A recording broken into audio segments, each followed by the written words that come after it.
Students, today we are going to take up a new topic in civics entitled State Legislature. Kindly open your textbooks to page number 87. You all know that in India we have a government at the center, a government at the state level, and we also have local self-government, that is the panchayats and the municipalities.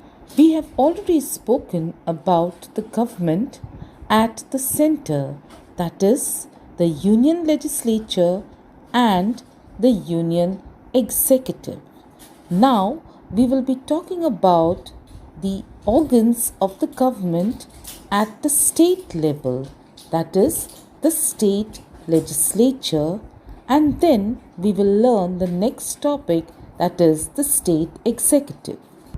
The legislative and the executive powers are divided into two sets of government in India. The Constitution provides for a division of law-making powers through a division of subjects. These subjects are divided into three lists.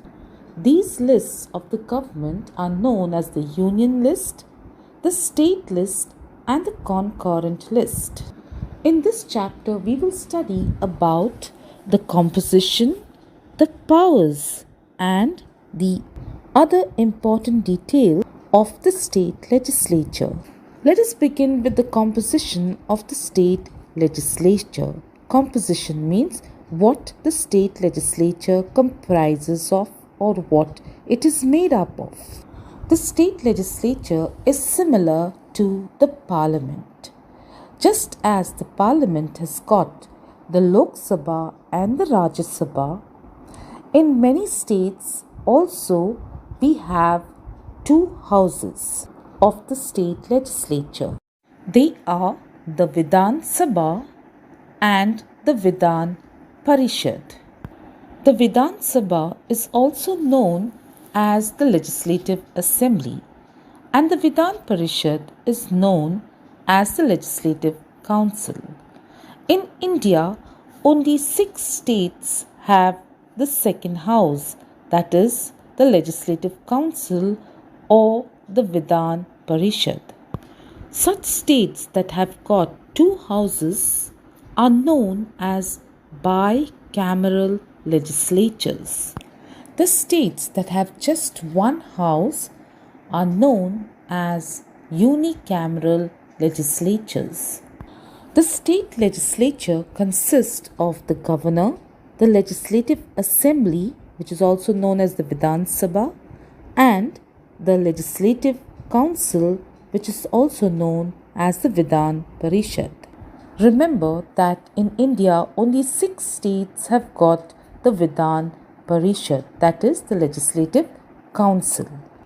Let us now begin by talking about the governor of the state. The governor is both the constitutional head of the state and an agent of the central government in a state. So the governor is the one who reports to the Prime Minister about the affairs in the state. That is why he is known as an agent of the central government. He is an integral part of the state legislature, although he is not its member. So remember that the governor is not a member of the state legislature. The position of the governor of a state is compared to that of the President of India. Just as the President is the nominal head of the country, the governor is the nominal head of the state. Nominal means a namesake head. So the real head of the state is the chief minister, and the real head of the country is the prime minister. But the governor can exercise his powers on the real sense on some occasions. He acts as an agent of the central government in a state.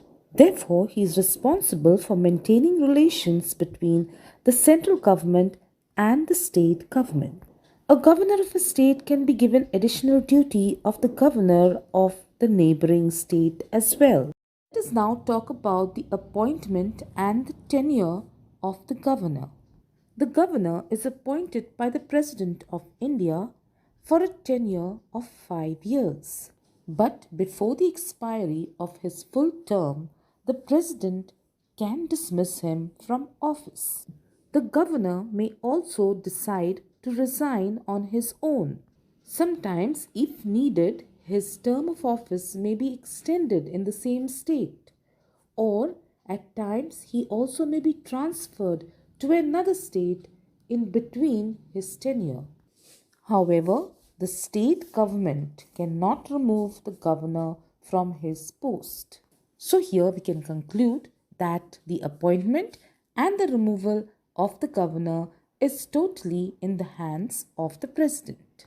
Now, let us move on to see the qualifications needed to be the governor of a state. Following are the qualifications to become the governor of a state. First and foremost, he must be a citizen of India. Secondly, he must not be less than 35 years of age. He must not be a member of either house of the parliament or of the state legislature. That means the governor should not be a member of the Lok Sabha, nor the member of the Rajya Sabha, nor should he be a member of any state legislature. And lastly, he should not hold any office of profit. Let us move on to understand the powers and functions of the governor. The governor summons and prorogues the sessions of the state legislature. To summon means to call a meeting, and to prorogue means to discontinue a meeting. The governor can also dissolve the state assembly. He addresses the members of the state legislature and may send messages. Without the governor's assent, no bill can become a law. This means that without the governor signing on a bill cannot become a law. In some cases, he can reserve the bill for the assent of the president.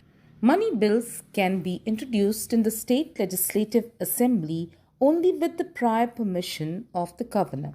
The governor may promulgate ordinances during this period. When the legislative assembly or both the houses of the legislature are not in session, that means the governor can make orders when both the houses are not in a meeting. The governor may nominate one member from the Anglo-Indian community to the legislative assembly. If there are Anglo-Indian people in a state and they are not duly represented in the state legislature, he may also nominate 1/6 members to the legislative council. The governor makes reports of various agencies placed on the floor of the state legislature. The annual budget of the state government is laid before the legislature with the prior permission of the governor.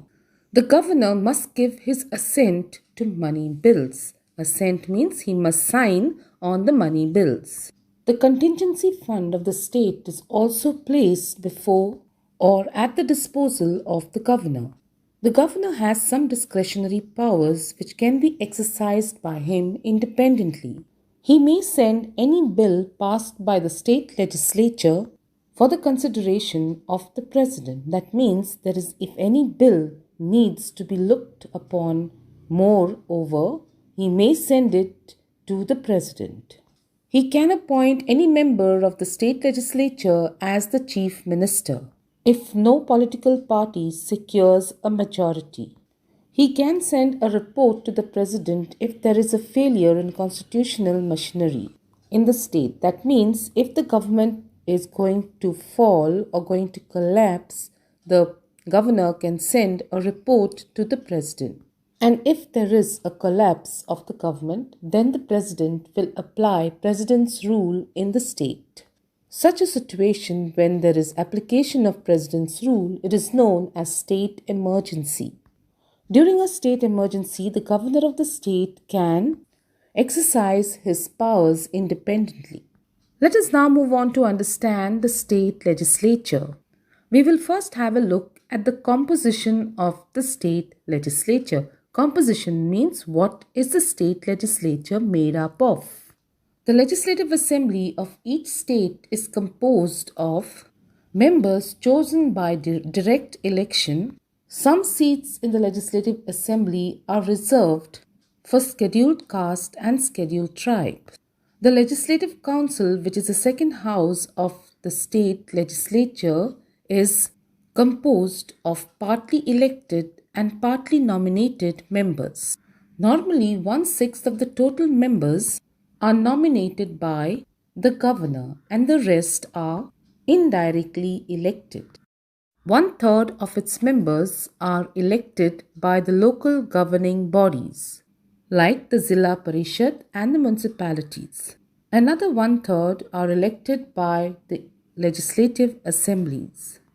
One-twelfth of its members are elected by the graduates of the constituency, and another one-twelfth by the teachers of secondary schools, colleges, and universities. Let us now move on to find out the tenure of the members of the Legislative Assembly.